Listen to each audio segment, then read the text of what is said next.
We have been talking about classroom management. We all know as educators that effective classroom management is the key to having a successful school year. We've talked about how we can activate our students' prior knowledge. We've talked about using exciting hooks because all of these keep our students engaged, and that can help us have better classroom management. If you have not watched those videos, make it your business to go watch them either now or immediately after watching this one.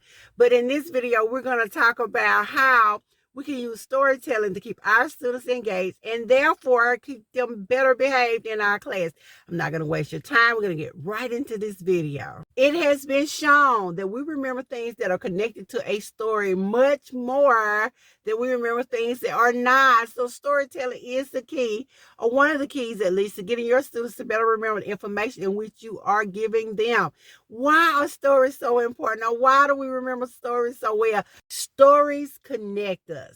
Our ancestors have been passing stories and legends down for generations. And as a result, we feel connected to each other when we share stories. It is how we communicate. It is how we share our experiences. And who doesn't love listening to a good story? Even when we're sitting around the campfire listening to ghost stories or other stories, we love hearing stories. Stories also keep us emotionally engaged.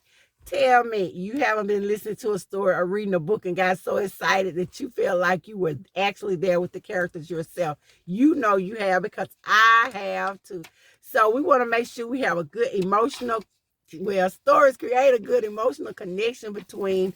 Most of us can relate to a story that we have heard because we have either been in a situation ourselves or we know someone else who have, or we've heard of one. So when we connect our lessons to stories, we can better keep our students engaged in what we're talking about.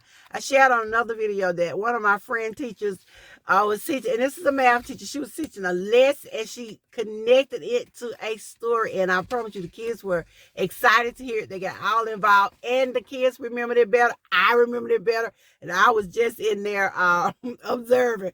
But stories get our students up and engaged. It's like engagement on steroids. So if you can connect your lesson to a story, then chances are better that your students are going to remember it. Stories also foster creativity and critical thinking. They make our students stop and think about what we're talking about. It makes them look at life and the dramas that happen and how they can solve these problems. They boost creativity. Listen to stories to spark our students' creativity and get them writing, get them reading, get them talking, discussing things.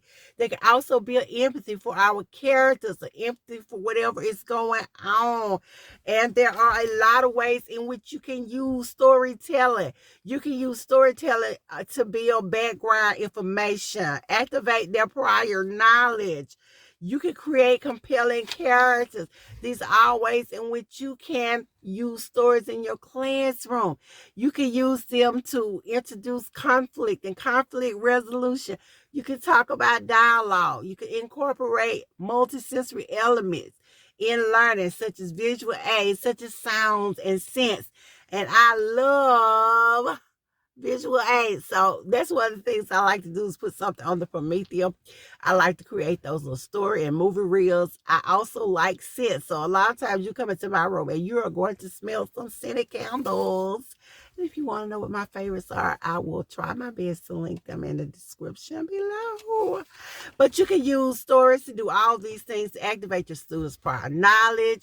You can allow them to do role play. Let your students become historical figures for a day. Give them some hands-on activities to do. These are all ways in which you can incorporate stories into your classroom. If you don't want to make up a story yourself, or you don't want to talk about something that happened to some people that you know, then you can use primary sources as a backdrop or background for telling stories.